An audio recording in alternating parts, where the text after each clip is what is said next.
Who will survive? Wrestlemoviea.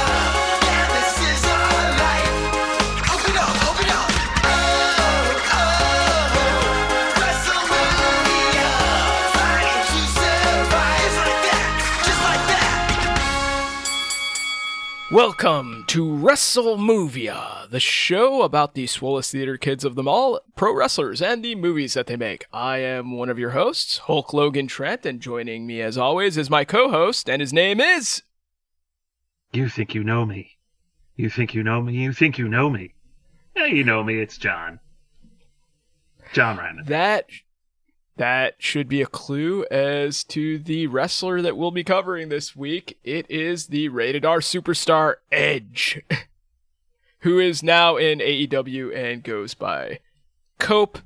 I'm not calling him Cope. It's a dumb nickname. Like, if he just kept Adam Copeland, that would have been fine, but Cope is a step too far. I'm sorry. Yeah, don't try to give yourself a nickname after we already know what your name is. By your Especially regular like name Cope. and your... Yeah.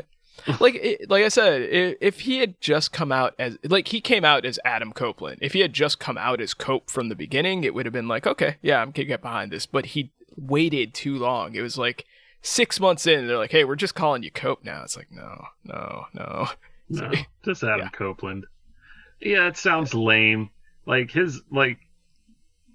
if you had the persona that was Edge for so long, and then you had to go back to Adam Copeland, it just doesn't do it.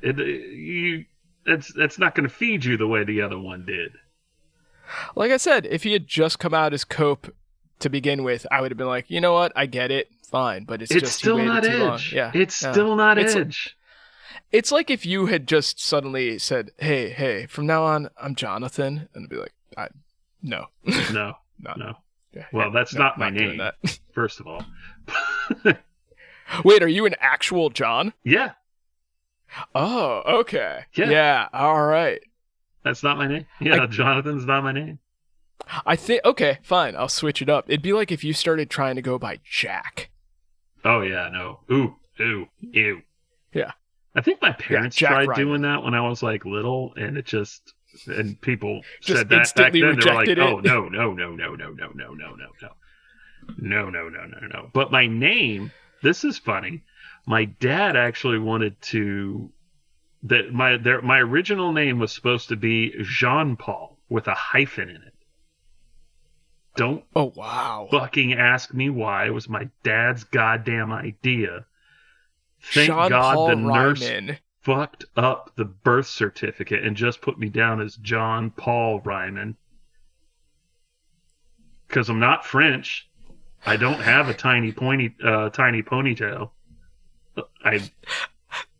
The thing is that I'm picturing, like, I don't Hey, wear this tight is our pants son. with sandals. I'm just picturing, here's our son, John Paul, and our other son, Tom. Like, Yeah. just two completely different ends of the spectrum there. Oh, shit. I think that Oh, nurse that man. fucked up the birth certificate every goddamn day of my life. Yeah, you dodged a baby bullet right there. I Good. sure as hell did. John Paul Reimann. Jean Paul. You would have had to have had like a fashion line the minute you turned 18. Oh god, like, yeah, that's what your I would career have path would I have would have been. come out of the womb with like a pencil thin goatee. Yeah, no. Wow. Yeah. Well, that was a detour, but I Yeah, can't think Adam of any better. Copeland. Try that. Have some real fucking problems. I can't think of any better way to lead us into our first segment. Where on the card are you? This is where we're talking about where the wrestler in particular is at their point in their career. So this was kind of a odd time for Edge. He had been retired for 9 years, and it was a shocking retirement. He literally was in one of the title matches at WrestleMania, and then a week later he just came out and said, nope, I got spinal stenosis, I am done. And just, poof, was out of the wrestling industry. But then something happened. 9 years later, he had gotten on a bike riding trip with Sheamus, and he fell off his bike and did a tumble, and he felt fine. And he's like, well, if I could do that, can I? And he went and got medical checks. And they said, with surgery and how far it's, progressed in the 9 years, you could go back. I mean, it's not a great idea because getting hit with steel chairs isn't a thing And that's now you're in generally your late going to be good 40s, for your maybe long-term early health. 50s. Yeah, but they said he could go back. And then right after that, he had gotten the offer for this movie. This bleeds a little into our next segment, but he was really excited because Kelsey Grammer was his co-star, and he mentioned that his mom had died a year earlier. So between him getting the medical prognosis for his wrestling and then him being in a movie with Kelsey Grammer, who was his mom's favorite actor, he said like one of his formative memories was watching Cheers with her as a child. So between those two things, he felt like she was watching out for him. So it was a nice little sweet moment with Edge there. Yeah, and like I relate to that. My mom having passed, I like to think that she's looking down on me every now and then. So yeah, it's pretty relatable. I do have to ask though, were he and Sheamus on a tandem bike? A tandem mountain bike ride would be an insane. Tandem mountain bike. Now I seems really like want to see that. That seems like a Jackass sketch. Tandem I want to multi-bike. see Johnny Knoxville and Steve-O do that. Tandem mountain Man, bike. the movie's not out yet. Write a letter. They could film that in a day. It's also also the idea, Edge is a big guy, but Sheamus is Sheamus, so those two on a tandem bike is even more hilarious on there. Oh man. You see Christian in the bushes angry because he's like jealous that he's not on the bike with Edge. Jumps out of the bushes and puts like a broomstick in the spokes. Oh, that's his heel turn? Yeah. He's watching him, he's just like, Sheamus came at you with jealous eyes. The Canadian powers instead. Oh, yes. It writes itself, people. So, during his hiatus from wrestling, though, Edge had leaned more into the acting bug. He had taken bit roles here and there on various genre shows like Haven and The Flash, and he also had a recurring show on the critically acclaimed Vikings. So, he was doing pretty well for himself at this point. And I think it kind of pays off in a little bit of his performance where he does not have any of that deer in headlights awkwardness that we talked about with like John Cena and a little bit of Stone Cold, where it's like their first movie and it's just you guys are feeling weird. He's not bad. He's not great, but he's not bad. Like he didn't look lost in any of the scenes. And like you said, he's been in a bunch. I've seen him in Percy Jackson. He's like Ares in that. My son and I watched that. I also just watched it because Jason Mantzoukas is in it as Dionysus. But that's the most easiest fucking casting choice in history. Yeah. And he's just essentially like a glorified camp counselor for all these kids that the gods have had. It's a perfect role for him. I said this when I was on Gotham with Tom and Jeff. It's like when they cast Donald Logue as Bullock, they were like, oh yeah, we don't have to worry about this at all. He knows like that. That's Jason Mantzoukas as Dionysus. Like, they just kicked a garbage can over and Donald Logue came tumbling out. He was like, yeah, I was already on set. I was just looking for any, half-eaten fish in there. Yeah. Or burgers. Or anything half-eaten, really.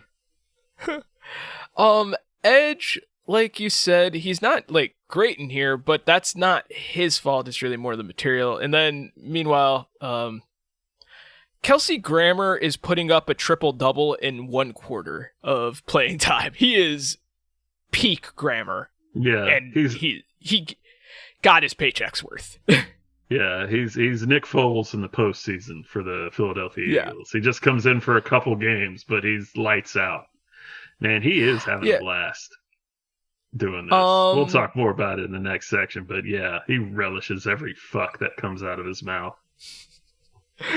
So yeah, with Edge, like I said, he'd been doing a little bit of bit acting and stuff. He kind of it's kind of funny because this is more of a different path than some of the other other actor wrestlers that we've had, because usually a lot of them, they just instantly go into the movie stuff and it's just kind of them sink or swim, especially with like Batista, as we like just Guardians of the Galaxy, all of these other ones too.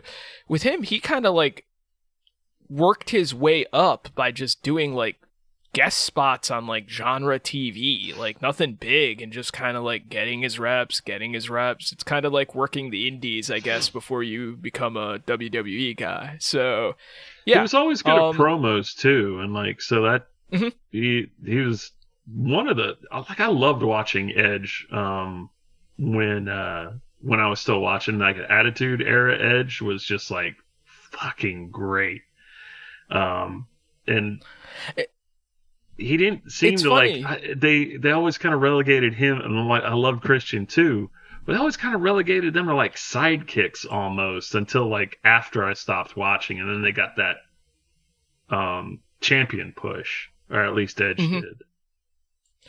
Yeah, Christian had to leave WWE in order to get to that level, but you know, they both ended up hell of careers. With Edge also, like, it's kind of funny because the thing that people most remember him from wrestling is either A, being a horrific like heel, or B, being just really great comedic character, and he doesn't really do either of that here. It's very straightforward, just leading man stuff. So I would argue he doesn't even have that much stuff. He's just like flying the plane most of the movie. No, that's one of the reasons why we'll go into our next section. Actually, that's a good thing to go into our next section. So let's go there. Don't work yourself into a shoot, brother.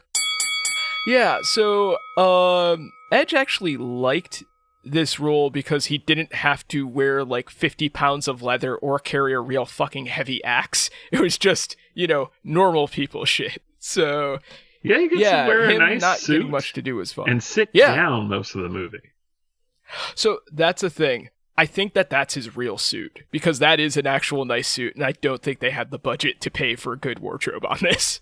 I like the idea of him coming on set and just seeing whatever they have for him to wear, and he's like, oh, no. I'll bring one from home, but no, I'm not wearing that. As opposed to like some of these low budget ones that we actually have a lot of tidbits on here, because the Ringer did an oral history on this, because this popped out right during pandemic, so people had a lot of free time to do Zoom calls about shit. So if you can check that out. We're gonna, most of the stuff that we're talking about now comes from that thing. So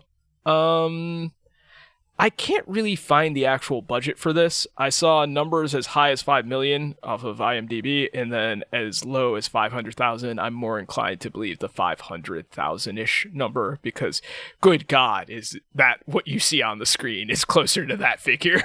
I would put it probably right in the middle, or maybe a quarter. There's nothing you would spend money on, though. Like, yeah. I mean, like, aside from Kelsey Grammer and Thomas Jane, which none of them broke $1 million for this. It was probably no way. Those guys will take, again, like, both of their scenes are, you are going to be in this one house for Thomas Jane, and you're going to be in this one place looking like a mansion for Kelsey, and they do not leave. So yeah, it was pretty. It's a chair job pretty much. Most of the scenes they're sitting or standing up and yelling. I'd say maybe $1 million. No, that's like Marvel people don't even break 250. Like, yeah, I'm betting that they got like maybe. Oh no, I wasn't saying like that was what they got. I was saying the budget. Like, that's how God. much the budget was. I thought oh God, no! I wouldn't pay fucking Daniel Day-Lewis $1 million to be in this movie. Oh Daniel man, Day-Lewis what would this movie look like would have with been him insane. in it? He'd just play all the roles. It'd be like the Clumps. I took the role very seriously, so I actually did start selling arms to Syria and Iran just to know what it would feel like. I actually had a man get bit by a cobra and watched him die and timed it to make sure I actually that was accurate. went and got fangs with venom Yeah. put into my mouth so that I could bite men as a cobra, so I knew what the cobra was like. Yeah, and then I got into the Cobra's mind space and what he was feeling. Yeah. It's just... Oh God! You don't imagine him know, in the cobras mask. are Ooh. emotional creatures. Yeah. So, in But here, no so speaking about no Kelsey, record of the budget, huh? Okay. like I said, the closest they had is somebody got it from like the Louisiana filming thing. It was like about 580 something, and I'm more inclined to believe that's closer to the real number. Then 5 million? They- Yeah, probably. Yeah.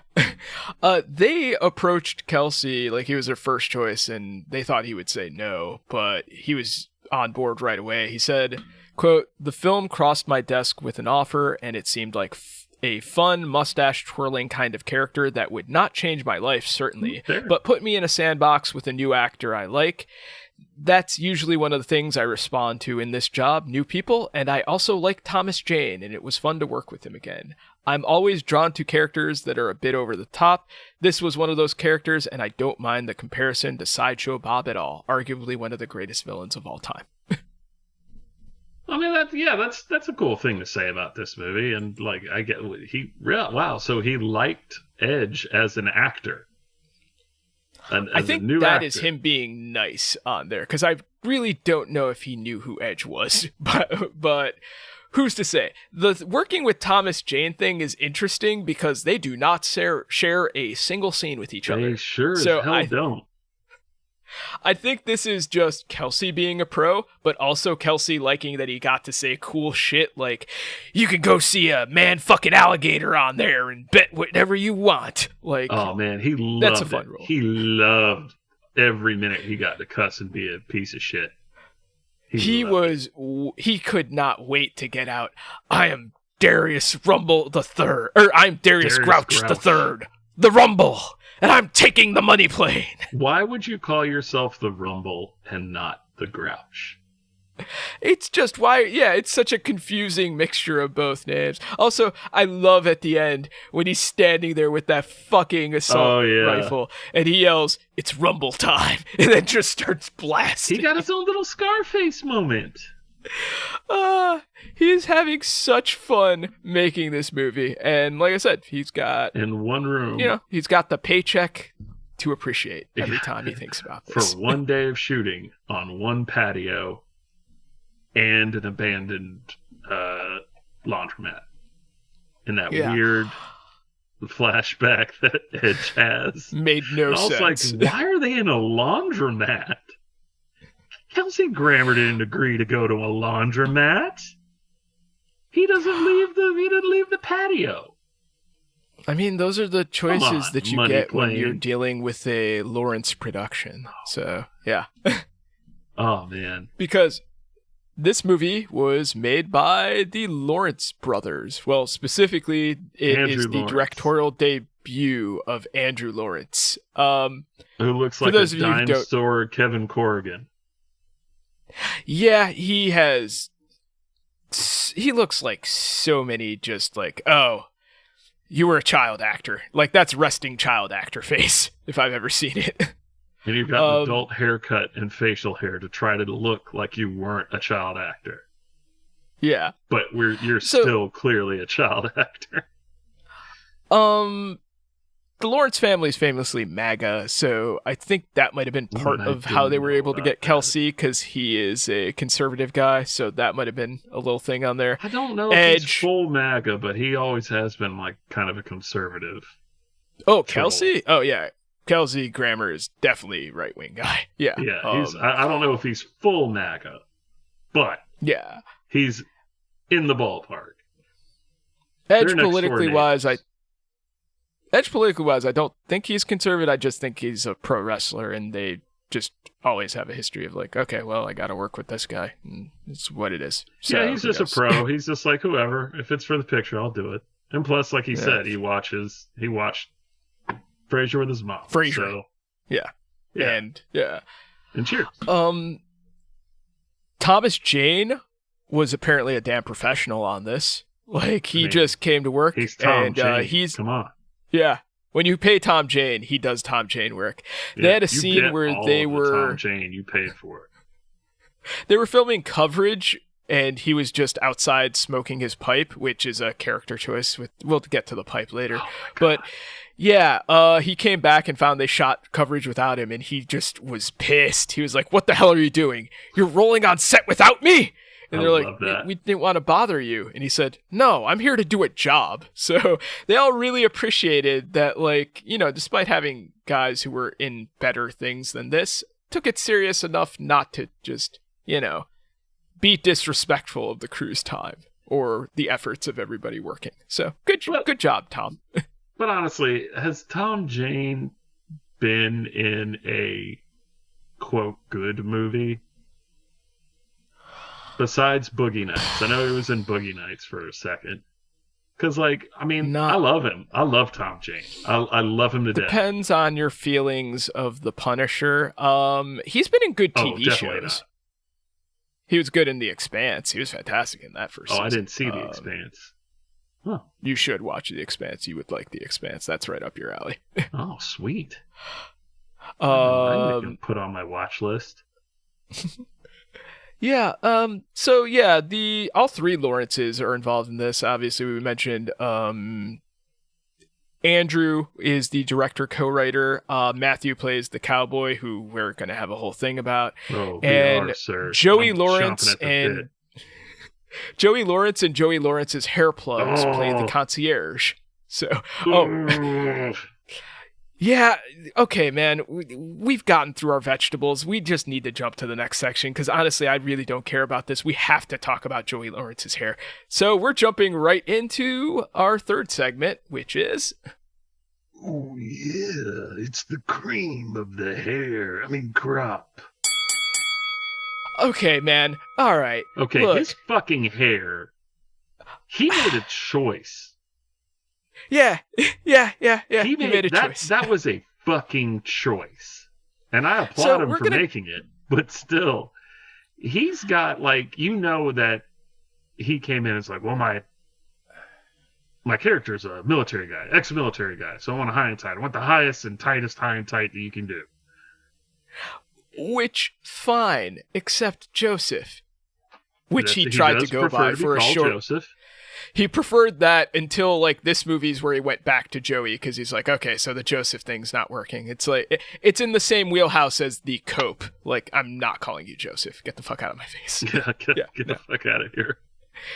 Joey. So look, for those of you who are follically challenged, no disrespect. Go get hair plugs, go do whatever, go do that. I myself it's am fine. follically challenged. I would never get Here's the thing, those though. hairplugs. Like, he got that back before we had, like, the current technology, which can just take it out there. So he had the actual thing where they literally used to cut a strip of skin out of the back of your head and take the hair from that and transport it on there. Ugh. So usually if you get that, you don't do a high and tight because it leaves a very noticeable scar, which you can see throughout the entirety of this movie as he's walking behind. He has a, like, 5-inch gash in the back of his head from where they took all of that stuff and plopped it right on top of his. When Jamie Foxx did that back in the day, he got a huge tattoo to cover it up. So yeah, usually there are haircut choices that you go with this. He chose to just fly to the sun. Like, he just Icarus'd his shit on wings of hair too plugs. close. Flew too close. It is so distracting. Like, in his defense, yes, that was a choice for his character, even though I hope that is just how the hair plugs turned out, and he just said, hey, this is a military haircut now. We'll just say I was in the military. Like, I like to think that they lowered the piece onto his head, like Darth Vader's helmet, but just kind of like screwed it on. It's very reminiscent of Lego Man hair. Like, even if we are Playmobil, like, Playmobil hair. It's not just like the hair plugs, but it's the choice of like how he styles it with the gel and all of that makes it look like Oh, do you know what it looks like? It looks like Gigolo Joe's hair from AI. Oh, fuck. Just that weird fake hair that like Jude Law has, that weird haircut. That weird rubber hair that he has. Yeah. Like, whatever fucking hair gel he's using in there is just not working for my guy Joe. Like, yeah. God, I couldn't get over it. Like, we texted back and forth when I was watching this movie, and I was like, we have to fucking talk about this hair. Because, like, again, it's a high and tight, which is, yes, you want to look like you're in the military, but, like, high and tights, Marines, that's why they're called jar heads. They look like the lids of jars. That's why they're called jar heads. But, like, and they do have them. But, most of the time when they're out of boot camp or not Marines anymore, let's just say, like his character, they don't keep that haircut. And there's a reason for that. It's just, man. Before we get to Joe, though, we have a whole thing to talk about, which is the setup for this film. But we had to jump ahead because there's like, no way we were getting through anything before we got to this. It was like having to take a really big dump. Yeah, no. Like, just to talk about that hair, because, guys, he comes on the screen with that. First of all, in the opening credits, I see Joey Lawrence's name, and I'm like, oh, okay, really? All right. Because I knew nothing about this movie. And then I see Matthew Lawrence's name. I'm like, wait a minute, what's happening? It's just like you're like slowly like feeling like there's an ambush about to hit you, and you're just like the hairs on the back of my neck stand up. I'm like, what? Directed by Andrew Lawrence. I'm like, what the fuck is happening? And then the first Lawrence I see, because I didn't know that one dude was Adam or Andrew Lawrence. Yeah. When I see Joey Lawrence, I scream. The Lawrences come on you. Like one of those like things. The Lawrences come on you like if you accidentally stepped on like a fire ant hill, where you first feel like that first bite, and then you're like, what the fuck? Ah, fuck! And then you just try to run, but there's no escaping. Yeah, you feel like a little bite at first. You've been standing there for a minute, and then like, oh, fuck! Oh, shit, it's a Lawrence movie. Fuck! This movie, so before we get to the credits that movie opens... Yeah? His head looks like a run-over chipmunk, just like laid down on the top of his head. It's just... Why? It looks so like the movie fake opens... train grass, like for a train set. Yeah, okay, like when you're doing like those little like Fisher Price neighborhoods? Yes. When you're like putting those together as a kid? Yeah. Yeah. Okay. This movie opens with, I like it when you're watching a movie where the studio logos are so bad, you're like, oh, I know exactly what I'm watching. And that's what this is. Like the minute it's like, oh, this is a piece of shit. Like, yeah. Complimentary. It stopped at like what 3 or 4 production companies. I thought we were gonna go for like 6 or something like that. I think it was only 3 production companies. I thought we were gonna get terrible. Like 6. All awful logos. So, it opens with a heist at like, it's supposed to be an art gallery, but it just looks like they just filmed it in some fucking warehouse they rented. It is so... I've seen artist alleys at like the shittiest comic conventions look better set up than this artist gallery. It's just really ugly and weird. Yeah, it was just the back hall of like a mall. Like a shopping mall. Yeah. And then he goes into the room where like Ray Fiennes ate the devil picture in Red Dragon. And the wall is empty. And he's just like, well, that's peculiar. Yeah. It looks like the warehouse in fucking Reservoir Dogs. Like, it doesn't look like an art gallery. I don't know why. Like, yeah. And the heist isn't very interesting either. He just kind of wanders in. Yep. So I don't think he's very good at his job. They clearly got set up, and their genius tech guy is like, hey, you think we got set up? It's like, so somebody hacked your feed, gave you false information, sent you to a room without the painting, and then everybody was waiting to shoot out with you. Yeah, I think you were set up, my dude. Like, read the room. The fucking shootout. Oh, man. Made me furious. Because they are standing like 6 feet away for like from each 5 other. seconds. They get out and they're standing for like 3. Yeah, they get out, they pull their guns, the bad guys get out, pull their guns. They're standing 10 feet from each other. It's like they wait 5 seconds before they cut, and then they start shooting. It's just... that could have easily been fixed in editing. Why did you leave the take on for that long? What the fuck? And it's even worse because the director of the film is in the front of the van. He was there for that shoot, like Jesus on Christ. scene, in the scene too. Like Maybe he was only in it for the half that was showing Edge, and the character's name is Isabel. I'm blanking on the actress. The the actress show actress that rips who- off the dude's ears.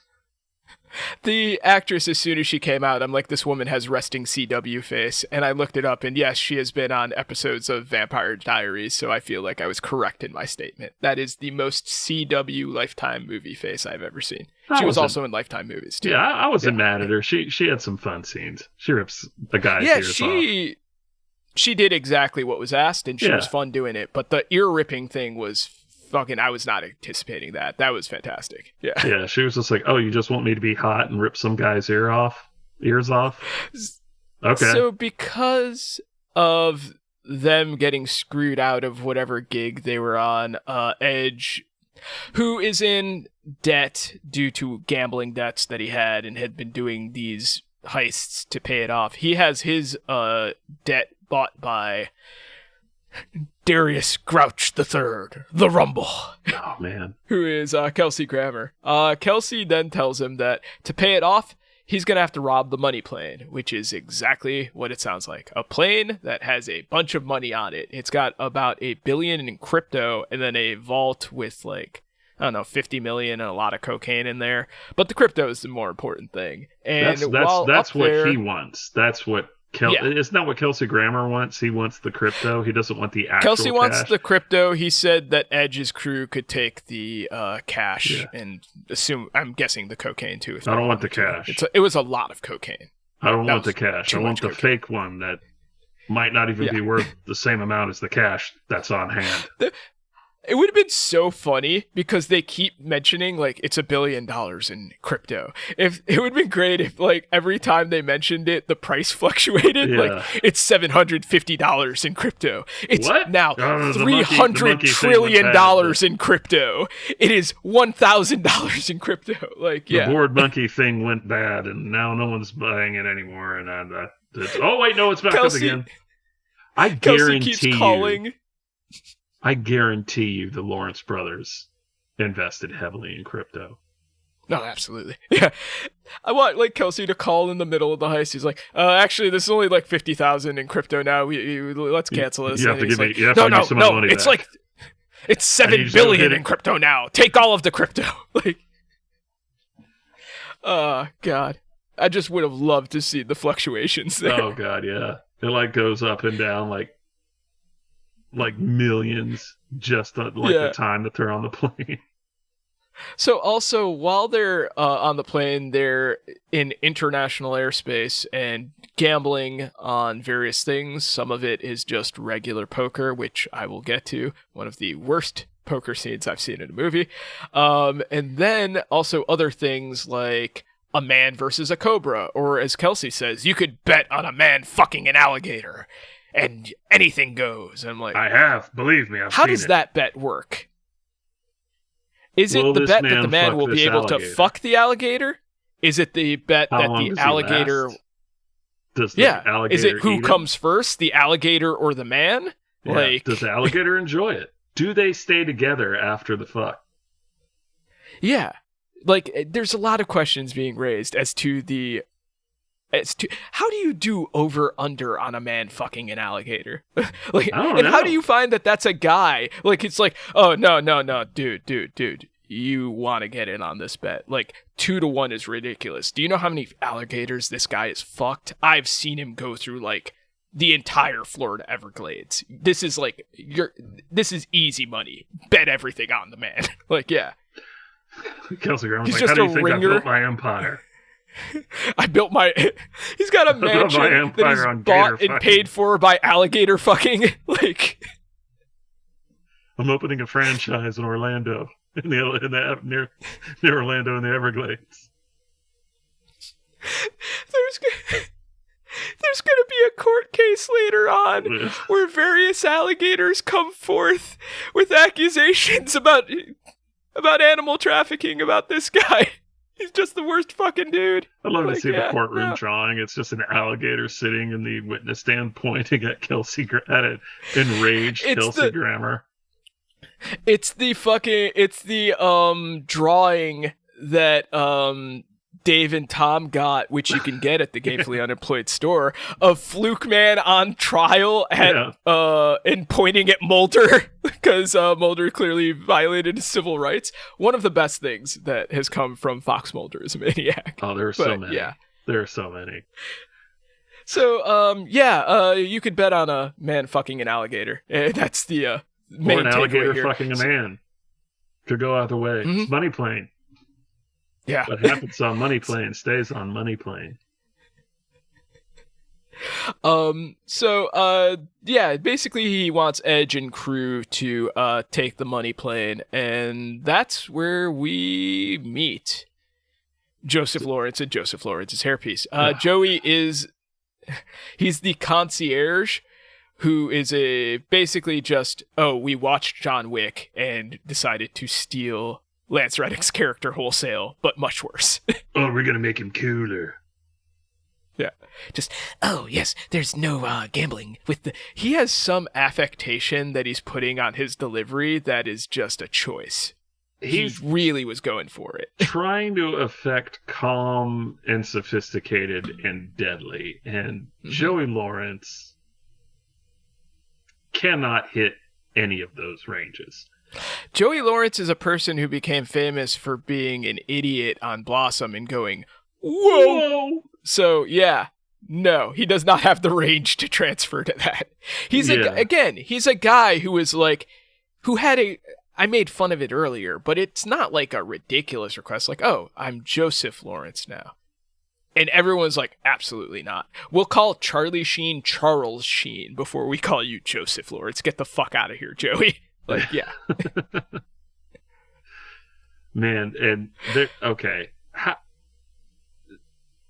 The whole premise is Edge and his crew have been tasked by a bad guy to rob bigger, badder guys. But I would argue neither the Money Plane or the Rumble seem to be that good at what they do. No one is competent at anything. Edge's crew is terrible too. My favorite part is when they're more capable than the Money Plane. Yeah, but that's like saying That's like saying a 6-year-old is more capable than a kindergartner. Like, either way, they're getting outsmarted by an actual adult.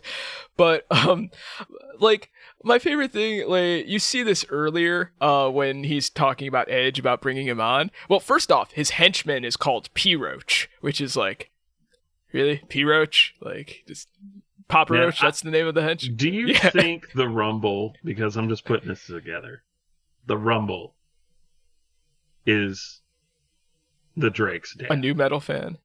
Oh. He could be the Drake's, his obsession with cryptocurrency, calling himself the Rumble, and really kind of punching way above his weight class. I don't know if that's the case, but I say that this absolutely takes place in the Drake cinematic universe because he fits in anywhere. He could be the Rumble's shitty nephew. He could be a guy who is in charge of the Money Plane. Like, he's one of the crypto bros who's financing it. He's definitely lost so much money. He's lost so much money on the Money Plane.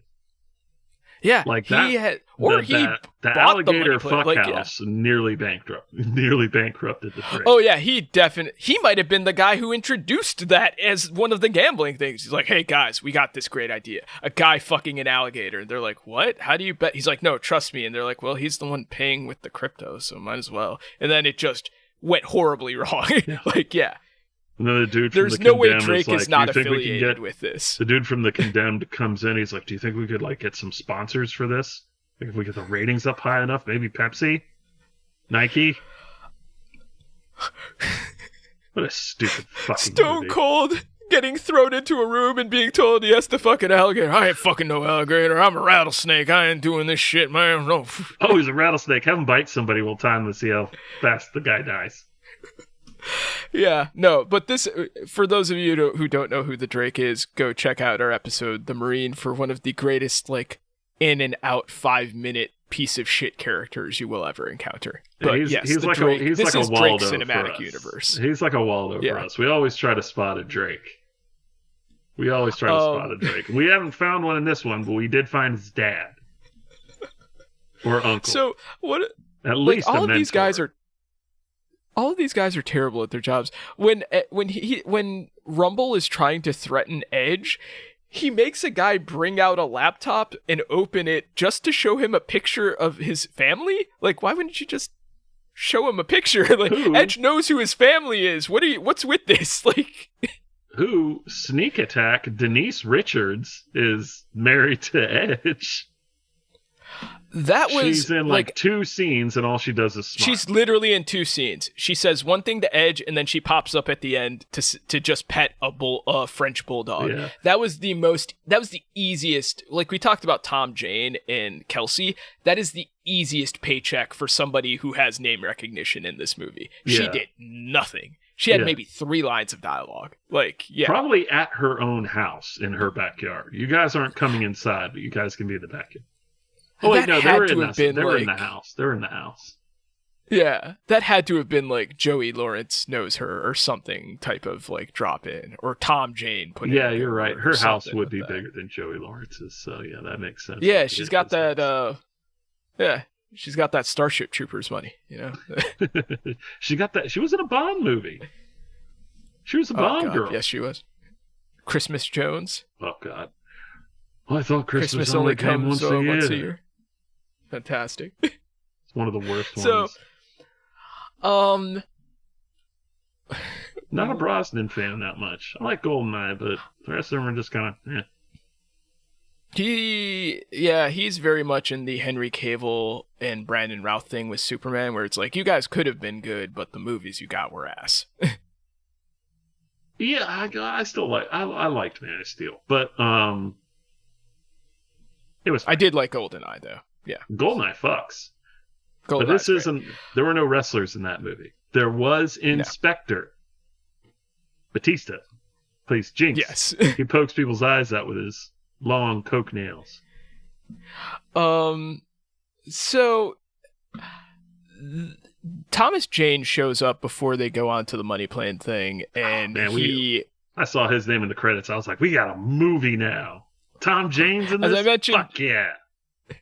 as I mentioned earlier, he makes the choice of like, my character is going to be a pipe smoker, and this is going to be the thing. And he was absolutely right about it. It's like, he's just sitting I didn't there question and it. just delivering exposition, but it is more interesting because he has something to do with the pipe. He knew exactly what this role was. It was fantastic. He was going for an old retired army general look, and you just go. All just they speak smoking a in- pipe. Oh, I'm All sorry, they Air speak in Force. is exposition.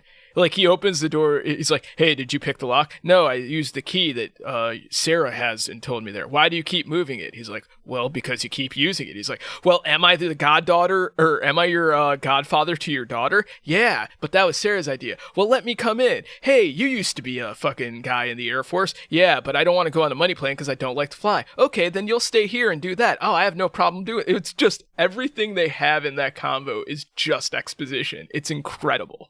Yeah, Like, it's not 100% clear, but like I think Yeah. you're supposed to infer that Edge was also in the Air Force, which explains why he's able to fly. But no, yeah, he absolutely was, because later on, Rumble starts he's like, what was your rank? And he's like, I was a captain, and he demands that Edge call him Colonel because Yeah. for their code name. So I'm guessing he was captain in the Air Force. That's how he knows how to fly. That's how he met Tom Jane, who he said, you were on track to be a general, but you quit. no, that he was was another a piece of general. He was a exposition. major general, but he could have gone to super lieutenant colonel general or something like that. Major Yeah, general whatever is a their rank, ranks but I are. forget what they said after that. He's like, I could have made lieutenant. I was like, that's a step back. I thought. Uh, I don't know. it's This just isn't- we're all this isn't good rank exposition cast. fans. Yeah. Rank cast. Go go to a different channel for that. My favorite is Chief Petty Officer. Yeah, no. Yeah. I think it's underappreciated. Yeah. I just like E3s. Short and to the point. E3. There's no grandiose thing on it. So like we said, one thing that's with the exposition, he points out that Edge is an incredible gambler, one of the best poker players he's ever seen, but he bet big and lost. That comes into play when we see what you were talking about. Everyone's bad at their thing. Like, this money plane fucking sucks. Like, obviously, they didn't have the money to make this whole thing look good. They literally said that they were building parts of the set while filming. And, This was a set? you know, No. they said, like I said, they said it was very much a Jaws situation where you couldn't show the shark because you didn't have the shark. Two equally good movies. This and Jaws. So I was about to say that's a bold statement to put both of those movies in the same sentence. Well, I mean, look, like that was like what Spielberg's second or like big movie. So this is Lawrence's second. He's on the trajectory. He'll, well, considering he's he'll MAGA, get a I don't Marvel even movie any day now. Considering he's MAGA, I have no interest in seeing what his Schindler's List would be. Good God, no. Oh, God, yeah, I'm not even going to weigh in on that. That's Nope, too dark of a joke. Nope. Pulling the ripcord on that one. So Staying away. it's really funny because like they get these guys on there and they're talking about like, oh wow, this is crazy, because they bring out a couple of babes to dance, and I'm like, man, wait till these international rich arms dealers learn about the concept of like a regular strip club and a casino. Like, Circus has a better casino than this fucking plane does, and I don't have to go into the sky where I can't leave to do it. Like, it's so timid, like what they're putting on this. Like, it's like if you went to any restaurant, like Twin Peaks or fucking Hooters or whatever. Those are the only two that I know. I don't know any other ones, but like down the road from me closed a little while ago. Yeah, So if you I went don't there, think you're they're doing seeing more great. than that. Yeah. Yeah, I mean, No. like, they bring out, like, because, surprise, surprise, one of the pervs on the plane starts hitting on Isabel, who's disguised as a stewardess. Mhm. And, I mean, like, they take this shit very seriously. Like, he was just like, how much would it cost you to, like, get her in a room? And, like, Joey Lawrence, like, levels his glare at him. He was like, you do not talk about her like that. Essentially, Their HR is on point. They take employees seriously on this. Yeah, they do. They're like, probably "You great benefits. do not touch her again." Like, again, he's like, do not touch her again, or we will shoot you in the face. Like, They do give him a really- warning when he punches the one gay concierge who offers him a drink. Oh, yeah, that he did punch him. Is he gay? I didn't pick up on that, but I thought that was why he punched him, but I don't couldn't. know. It I might have think just it's been because he's he an just asshole. came back and Yeah. he was horny and he came back into his orbit and he wasn't a hot lady. So Yeah. in order to pacify them, they bring in the saddest looking models I've ever seen. I'm not saying sad like they were unattractive or anything. I was just like, their demeanor was sad. Like, It's the model. They were they in were there. like- They thought their life was going to go in a totally different direction, but they are. They got the casting for this, and then they came in and they're like, "You're not paying me enough to touch any of these people or dance. I will stand. That is it. That's what you get for this." And I'll come back and do And weird. they were voice- right to do that. Yeah. They were absolutely right to do so.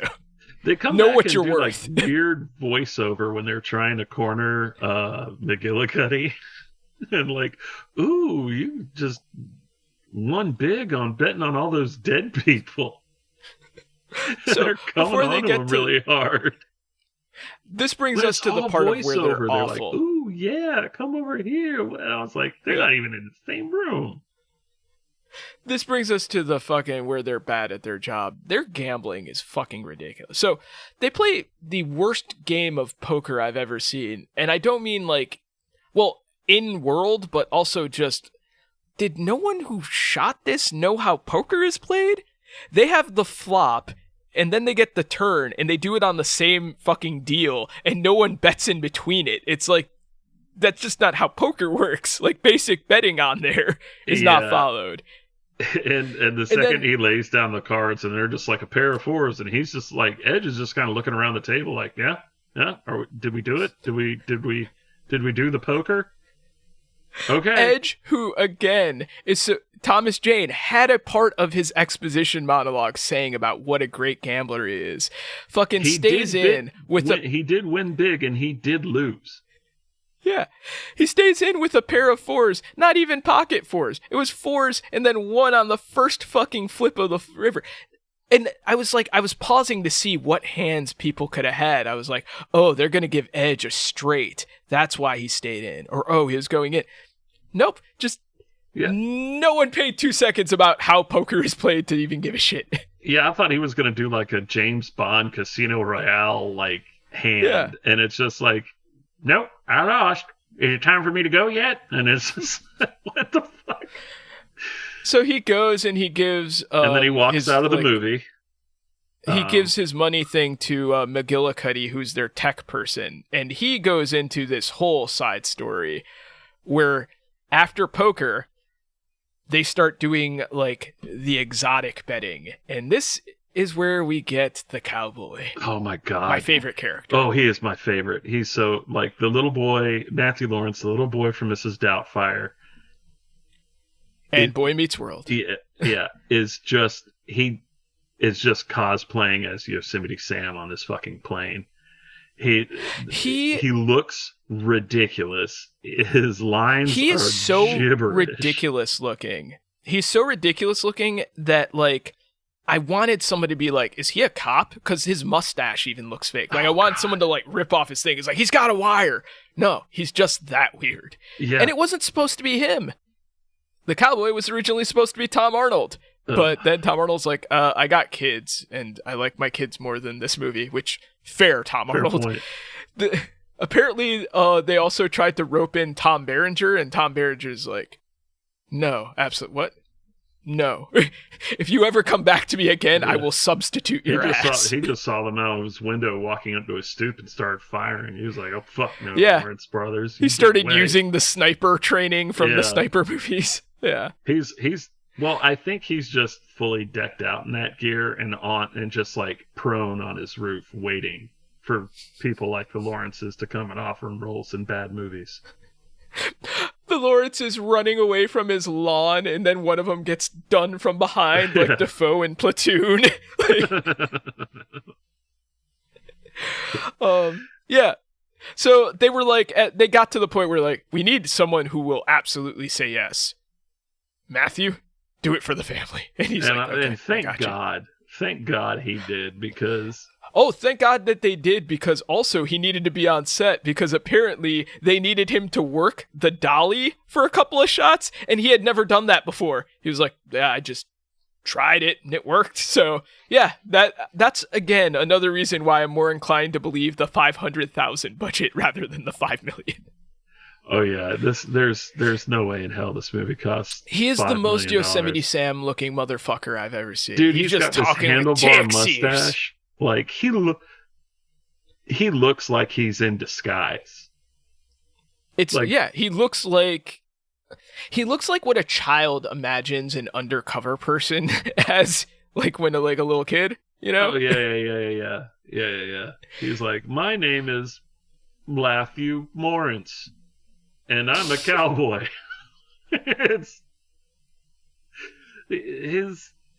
I'm trying to think of some of his lines that he said. That one really like. One of them, he's like, I'm a Texan, but you know I love my vodka. And that's what introduces like, the Russian roulette game. Stupid. So he plays Russian roulette and is just like... With McGillicuddy, who has no idea what they're doing.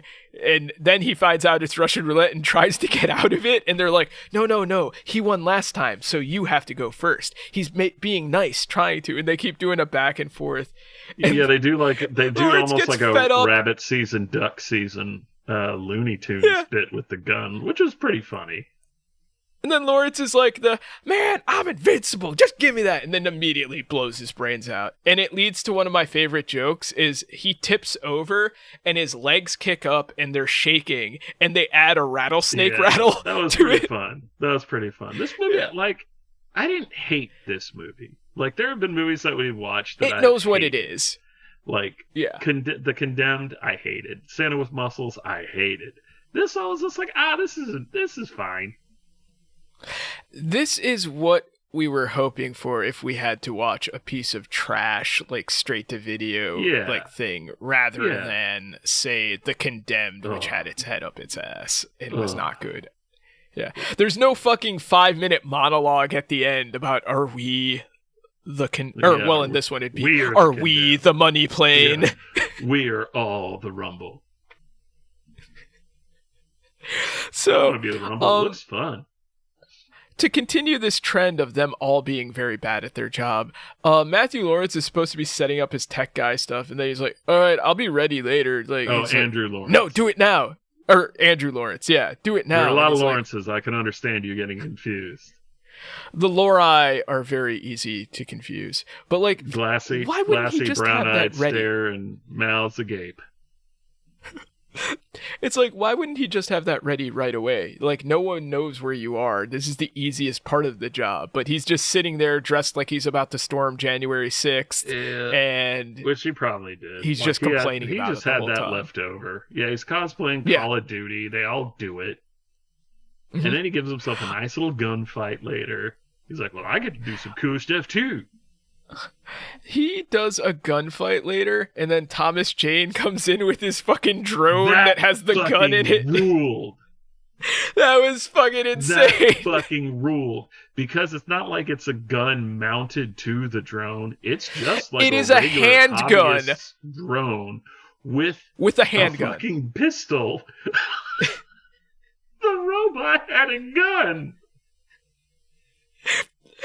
It's the like when you hear about to pre-jump on my catchphrase of not committing genocide. When you hear about drones committing genocide, it's usually a specific drone that has like part of its design is involving firepower and guns in there. This is literally like you could go and get that exact drone from Target, and you could also get a gun from there, or well, probably Walmart to get both of them. And then just like they duct taped the fucking pistol. It wasn't even it was like a Beretta, like just a regular ass pistol onto there, and it just starts capping guys left and right. Yeah, it is incredible. And pinpoint accuracy. And of course Thomas Jane is flying it. Who else would fly a drone like that? Yeah. So, God, I said, they're all bad at their jobs. That drone might actually be my favorite character in this movie. The gun-toting drone.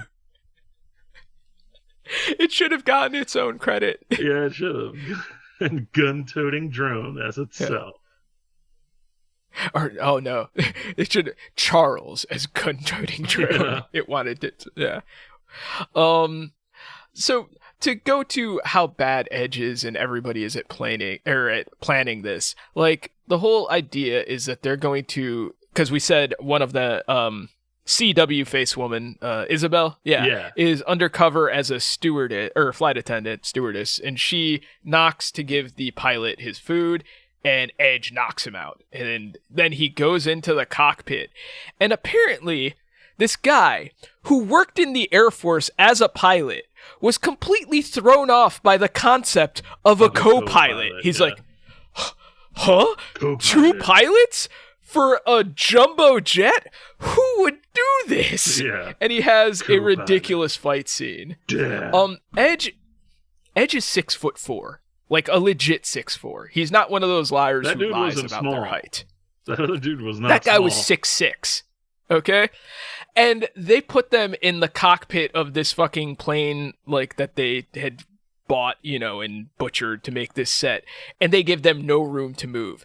They start like throwing each other around, and the co-pilot starts bleeding from his head. That's not a stunt. Apparently he actually got busted open while filming this, and they just went along with it because there was no room for these two Somebody stop the It's- movie! Somebody stop this! It's basically a 6'6" and a 6'4" guy fighting in a porta potty. There Yeah, is they're zero fighting in a room to move closet. around. There's in here. no, so the fight doesn't look good. No.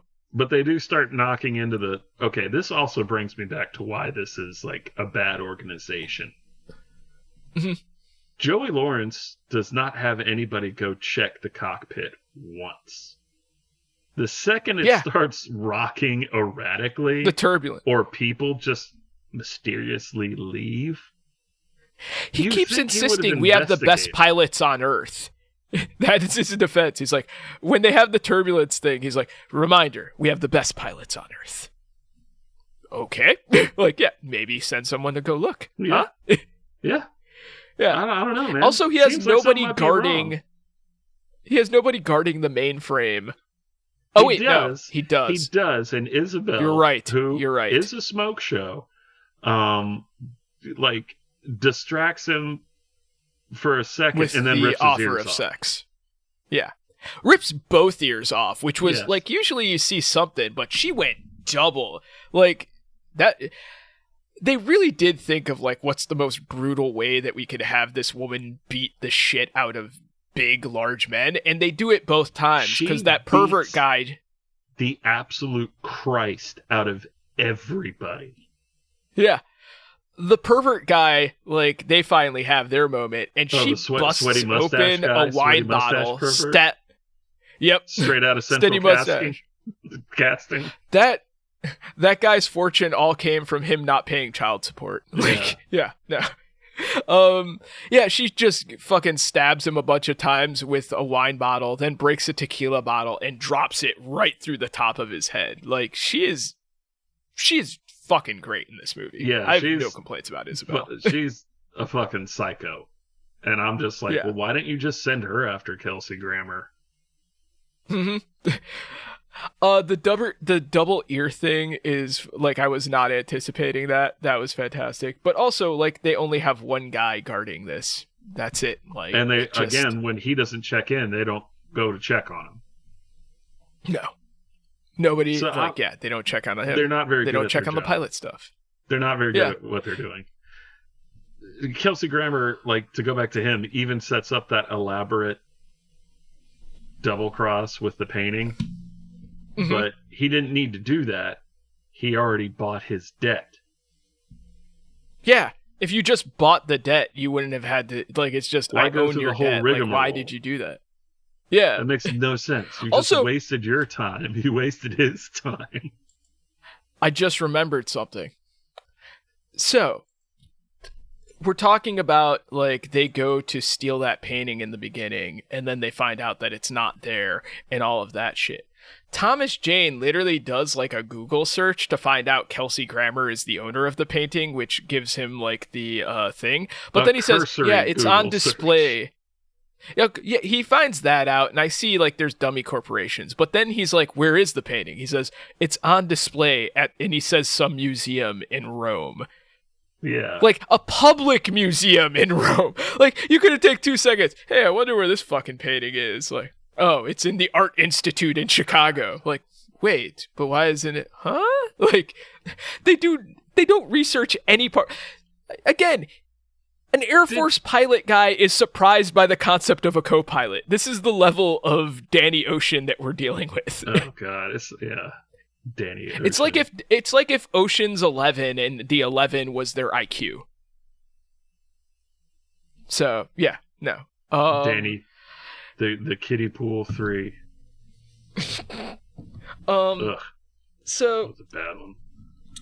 they have a bunch of different bets on there and stuff, and one that was confusing to me was the arm bet, where they were just like, so you think that was just they were betting on who was going to cut off the arm or how much money it would take? It was they were betting on how much it would take to, like, how much it would take for them to offer before this guy cut his friend's arm off.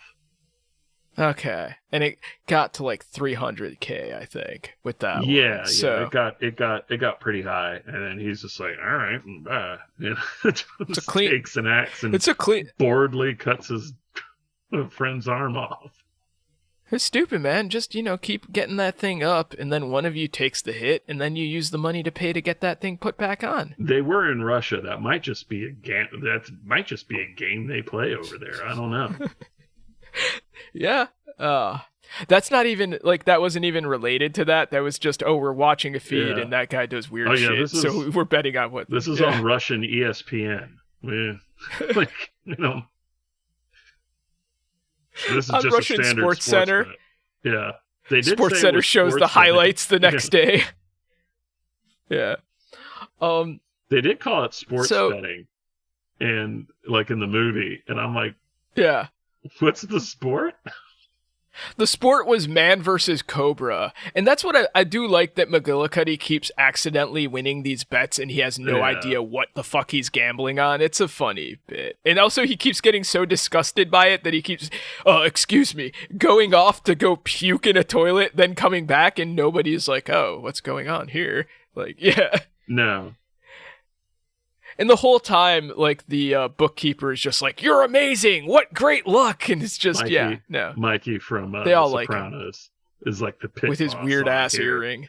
Yeah, with his weird-ass earring that I thought was an earpiece, but you pointed out that it was an earring. Like, it's in the weirdest, like, I've never seen a singular ear piercing like that before, just that by itself. You think you they don't would really have more. see one in the center of the ear, especially on a man in his 60s or 70s. It's a weird create a character thing where it's like, oh, we don't have the animation budget to like make that work normally. Yeah. So yeah, we have to locate it there for this video game to work. Like, yeah. We couldn't afford Amron DeSante. We have this guy. The earring was non-negotiable. Let's just do it. We couldn't afford Tom Arnold. We have this Matthew Lawrence. We spent all our money on Tom Jane and Kelsey Grammer. And Joey and Joey's hair. So what eventually, if this was just an excuse, like, for them to pay for Joey's hair transplant. This is how, it's just, usually you hear about, like, oh, they're just money laundering for all of these other things. This was a money laundering just for hair plugs. Yeah. Like, we'll fix this, Joe. Apparently getting them at the same place Tobias Funke got his on Arrested Development. Man, like I said, it's like I said earlier, like, started bleeding from the follicles. There's the LeBron type hair plugs, there are the Ben Affleck type hair plugs, and then there's the Joey Lawrence ones, which, like, he did not go to their places. He went to a place that had a coupon that he got to use for half off. These come in high and these come in tight, in no other way. Mm-hmm. I will say, that's fine. I think it would have looked... use it in the movie, right? You can write it off, man. You can write it off. I think it would have looked even weirder if he had long hair, though. With that weird widow's peak and stuff. Like, I can't even imagine what that would have looked like with long hair. Just give him a Joey wig from Blossom. Yeah. Just give him a wig. It's fine. People wear wigs in movies all the time. The Rumble double crosses them again. And they figure out, oh, he's doing that. So they decide to pull an audible and steal the money from the money plane and give it all to charity. That reminds me of him telling the story of Robin Hood, and he calls it Sherwood Village, and I wanted to punch my television. Who the fuck calls it Sherwood Village? Or Nottingham Village, or whatever the fuck he said. I think it was Sherwood Village. Fuck this guy. It's a forest, man. He literally lived in the forest. It's a huge part of the story. Village? The fuck out of my face. No one's like, no. Goddamn Lawrences don't even know your fucking Robin Hood. There's been like 1 million goddamn movies. Yeah. 10 are going to come out next year. They have a TV show right now, too. They brought another one. They always just Jesus do. Christ. They always do. There's always a Robin Hood TV show. You're always... Who gives a... Like, you're always within 100 yards of a Robin Hood TV show or a Lawrence. That's just a thing people don't know. There's always a Lawrence skittering in your walls. That is a frightening statistic. Yeah. It's like the number 3 thing that Orkin gets called for is Lawrence's. Oh yeah, You got some Lori in there. Yeah. And a few Lawrences up Ah, shit, it's an Andrew. That one's the hardest to get out because, they're younger, so they got a lot more stuff in there. Yeah, no. He's smaller, he's a little bit more wily. That Andrew. He has a drone thing that he shoots people with whenever they try to take him out, Yeah. Tom Jane took that away from him. Took it as a set gift.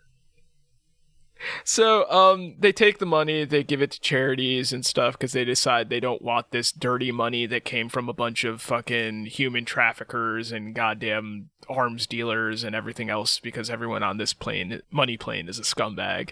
Yeah. And doing that, they put it in a way so that it traces...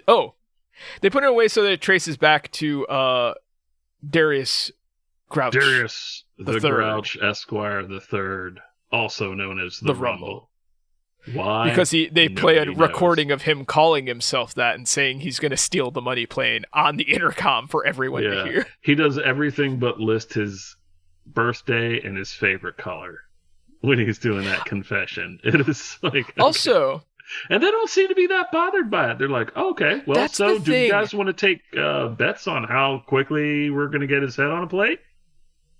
They do offer, they said, we will recomp you any money you've lost and we'll kill him. So I'd be like, it's like when they mess up your order at like a restaurant, they're like, oh, we'll just bring you out a new one. It's like, okay, well, I'm not going to throw a fit about this like an asshole. Like, okay, that's fair. Fair's fair. Yeah. Although it goes back to them being bad on their job. They have a fucking intercom thing go off playing that and they don't go check on the pilots again after that either. Like they opened the door on a plane and parachuted out. Yeah, and look, the cabin would have started depressurizing.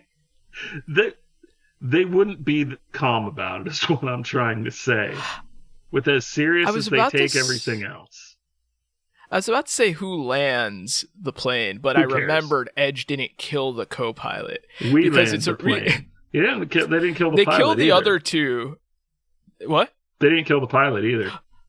Oh yeah, they do knock him out. But yeah, Yeah. my favorite is when he's fighting the co-pilot and we said they had no room to land on there.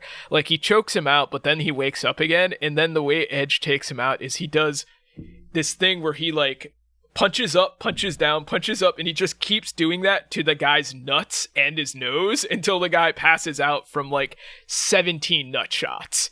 It's fantastic. That take the fight out of me. Yeah, no, it's like I feel like you'd go down after like the 15th, like it just 17 is too much. Well. So yeah, they give the cryptocurrency to all of these charities and stuff, and like some of it goes to Syria because one of the guys they killed was an arms dealer who was screwing over Syrians, and like they say UNICEF and all of these, and I'm like, how did the Lawrences know about actual charities? I thought they were gonna make up some weird shit, like Well, they did have that weird thing about it. You sold guns to Arabs, basically. It's just like the Arab country. No. So he sold guns to Syria, but before that, they're like, you gave nuclear arms to Iran. And I was like, yeah, that one didn't age well with your, nope.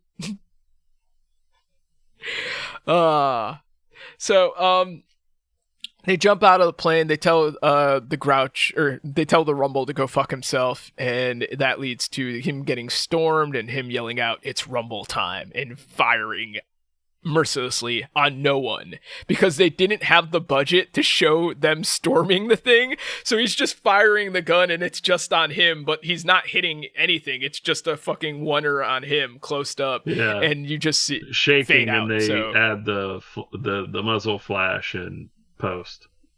Oh yeah, they don't use actually, I don't mind adding muzzle flash. It is safer. And I think this did come out around the time of the Alec Baldwin thing, which makes sense. Yeah. I can't fault so they had muzzle flash on this, but also good, in the scene. No, and also in the scene where we were talking about with the drone gun, they did day to night, where it's just clearly they shot in the daytime and just added a filter to make it look like night. It's very bad. I fucking love that goddamn drone. That drone fucking ruled. So It's my favorite character in this movie. the movie has a nice little epilogue where they actually do steal that painting, And it's which just hanging honestly out is in this kind of backyard under a tree, and they're like, "We can sell it now," and it's just like, "Well, not the squirrel shit on it now." yeah. But also it's kind of a dick move because the Rumble's dead, so I assume that painting just went to like the museum that it was at afterwards. So they just stole Either that art or from it like was- the world. Either that or he left it to the Drake. Oh yeah. Okay. In which case, you gotta Yeah, it steal went- it then. The Drake gets the inheritance. Yeah. You're right. Yeah. Yeah. The Rumble survived by his nephew, the Drake. Drake. Like, yeah. That's their family thing. It's just everyone gets a Yeah. like the next It generation. is their Christian name. It is the Christian first name is the. I want to see what their family house sigil looks like. Oh god, it's probably just like Jaeger bombs and cocaine lines or something like that. Yogurt bit, yeah. Oh well, definitely cocaine lines if you have Kelsey. I was Two surprised that Kelsey cross let them sticks keep. on there. I was surprised that Kelsey let them keep the cocaine that they found in the vault rather than saying, "You have to bring that back to me." Yeah, especially That's the a man real who loves cups of grammar as cocaine. well. Yeah. Oh, also Kelsey shot P. Roach before. For no reason, you know. really. Nah, his dick. Well, he did fuck up his terracotta, although that was bullshit too. Well, So, then he yeah. fucked it up by shooting the whatever his name was. Mm-hmm. But yeah, that's pretty much it. Like, it's a very easy to follow movie, and it comes in at a beautiful, gorgeous 85 minutes. Hey, oh man, It we've is almost not a talked long the watch. length of the movie. Yeah, no. It is. So It is not very. It is not very long. It is mercifully short. any other notes on like specifics with this, or No, like, we hit everything. It just was kind of a bummer how unimpressive like the actual set was, but again, it's completely understandable. Like this is one of those things where I would have liked to have seen what a good version of this was. Oh, there is no Like, good oh, version they're of hy- Money Plane. No, but not by these people. But like, imagine if like an actual director was I would like, still "Oh, we're going to argue do there Ocean's is 11 no on a good plane." version of Money Plane. A heist on a plane midair? There could be. They did that. It's Yeah. called executive decision. It's not really a heist, but it is a. True. You got a French guy. You got Poirot playing a Saudi or something in that. You got Seagal. Yeah, you got How's Seagal not getting in killed. it? Seagal has absolutely been on the money plane. Like, Oh God, yes. He's Yeah. not bent on the money Or plane. How many cocktail shrimp do you think he's gonna eat before he passes out? him munching on a carrot, watching Yeah. a man fuck an alligator. Like, Yeah. just. Yeah. So, I think that's about it. That brings us to our next section, the main event. It's the main event. This is where we're going to be pitting our contender against our current champion, our Wrecking Crew. one-time winner, the Wrecking Crew, starring Oh, Jason yes. Momoa and the wrestler Dave Bautista. Arguably a better wrestler turned actor than Edge. Not arguably, just Not clear. arguably. I was trying to be nice. I was trying to be magnanimous. I won't even give him that minor piece of. Yeah, no. No.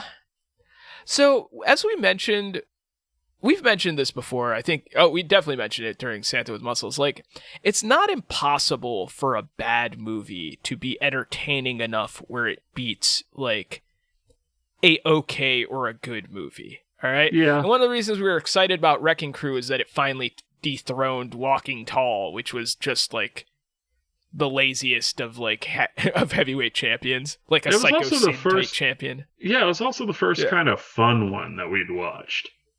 Mm-hmm. So, So, how do you feel about this? I mean, it doesn't beat the Wrecking Crew. This but is it's fun, but it's too bad fun. Ye- Yeah. also and I didn't mention this earlier. Well, I did kind of mention it earlier. Edge not doing a lot in this. No, He just kind of flies the he's plane. fine. It's another like Marine or the Condemned, where instead of just running through the woods, he's just flying the plane and occasionally talking shit to Kelsey Grammer. It's Not a lot even, yeah, going because on. like the thing with the Marine is that they'll incorporate like, oh, Cena stumbles onto the meth lab, so he has a fight scene. Oh, Cena goes into the roadhouse, he has a fight scene. Like Edge, he fucking nut punches the guy to unconsciousness in the cockpit, and then he just sits there the whole time. It's not even like he just doesn't have anyone to interact with. He's just talking on the comms to nothing. And then Kelsey Grammer pops up. They have like a video conference, but he's just acting against nothing. So yeah. I mean, he wasn't really set not up really for the best success use of in Edge. this one, but and there are some things that are like genuinely like Matthew Lawrence as the cowboy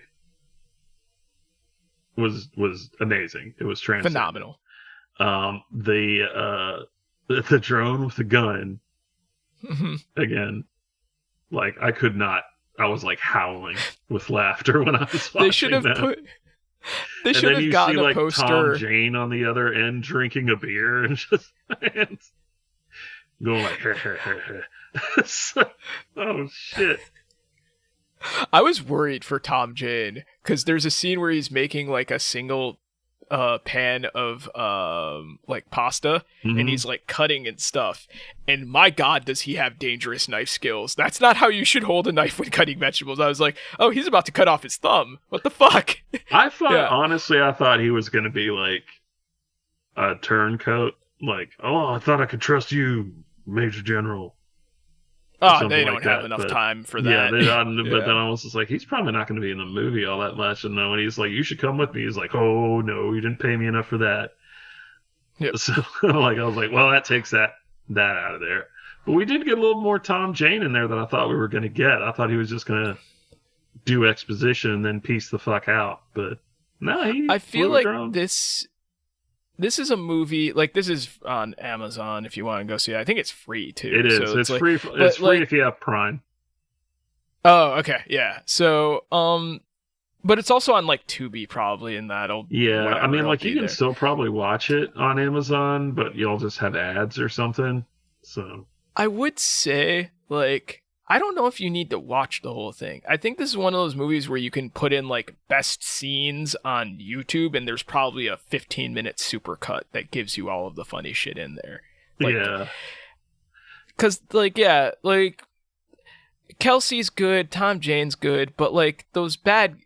Matthew Lawrence is great, but those two fucking bad guys that what's her name kills, like they're just more annoying than anything. Like they're not really, like you knew they're not those, interesting enough to hate them. They're just douchebags. Yeah, okay. You guys are gonna try to like cop a feel on Isabel or something, and she's gonna beat the fuck out of you. I'm not even worried about that because she like ripped two guys' ears off. She's been like a Tasmanian devil in a hot stewardess outfit the entire movie. I'm not worried about that confrontation that you guys are going to have. Yeah. They establish her as the muscle from the minute they introduce her. Like, and the reason, like, even Edge's, like, cover story, like, he's playing a human trafficker, like, guy, like, as his cover to get on there. That's because Isabel fucking killed the human trafficker, and they show it earlier. Yeah. Like, so it's like, yeah, so you're not worried about it. But it's worth it watching her kill those guys. So, But, yeah, I mean, like, it just didn't, like, it was fun, bad, but it wasn't, like Dave, like Batista and Jason Momoa are genuinely charming. Mm-hmm. You know, they're genuinely fun to watch. Edge might be. He was fun in that one episode of Percy Jackson I saw him in, but there's nothing for him to do here. He just kind of like looks bewildered at everything, especially when he's playing cards, you know, because he's such a great card player and gambler. But like, like he's just like staring at everybody like he got busted farting at dinner or something like that. He has the constant face of somebody worried about something, but it's not an important worry. It's like, Oh, I just bought like 3 boxes of cereal. Oh, shoot. I only have half of a bottle of milk. I'll have to get milk in like 3 days. That level of concern. Not even like we don't have any milk. Like, it's just mild inconvenience. Like, like going on there. Oh, fuck. So, Milk went yeah. bad. Shit, I'll have to go out and get some. Oh no, this milk expires in 2 days. Okay, I'll have to drink it in 2 days. I gotta go with my gut. Like, it's Trust your gut. Yeah, just the most Trust your gut. Go back to the minor store. inconveniences. They kept telling him to trust his gut. Anyways, though, this loses. Yeah, this is an easy win. This is like, yeah, like I wouldn't call it easy per se or a squash match, but like if you put up like these guys up against Kale Bang from the Wrecking Crew, just that alone, he's gonna beat Money Plane. I mean, so yeah. So we got a repeat. Yeah, it's not a squash match. It's more like a match where it's like Stone Cold against like, I don't know. I don't want to say Hardcore Holly because that's too low, but like, you know, the Big Show. Stone Cold. Yeah, Big Show. It's like, you know what the count is here. Big Show's big, but he's never going to win because they never, and he's fine with it. So, yeah, but definitely. So, all right. Wrecking Crew with a 2-0 record now. Yeah. But Joey Lawrence's hair is 1-0 right now. It's undefeated. Joey Lawrence against receding hairline, 1-0. Well, actually, I'll give him a half. Joey Lawrence is high and tight, undefeated. Yeah. Mostly because no one wants to go anywhere near it. Mm-hmm. And that's a sode. Squeeze that into another movie, Andrew Lawrence. Squeeze your brother's high and tight into another movie. Well, thanks so much for listening. You have been listening to this on the Gamefully Unemployed Network. They also have a Patreon. And if you go to patreon.com/gamefullyunemployed, you can find stuff there like, their t-shirt store where they sell merchandise, t-shirts, mugs, anything you can think of on any of the myriad of shows that they do, such as Fox Mulder is a Maniac, the new Himboos, Spiel Boys, Tom and Jeff Watch Batman, all those shows you can also listen to once you become a Patreon. You can listen to their whole oeuvre if you just go over to, once again, patreon.com/gamefullyunemployed. You can also follow me, John Reimann, on Blue Sky, at Johnny Rhymes. And Logan, why don't you give him a plug? I co-host a WNBA podcast with our friend Adam Todd Brown at the You Don't Even Like podcast network called WNB Yay! You could also follow me on Blue Sky at the Logan Trent. And don't commit genocide. Yeah, that's a big no-no. Don't do that. People don't like it when you do that. Oh, also, Tom has another podcast called Batical that just dropped a new episode with Eric Barnes. So definitely check that out. It's a good one. Yeah. Just remember that. Yeah. Go do that. Don't commit genocide. You'll be good to go. All right, guys. Well, say bye, John. Ring the bell. Who will survive?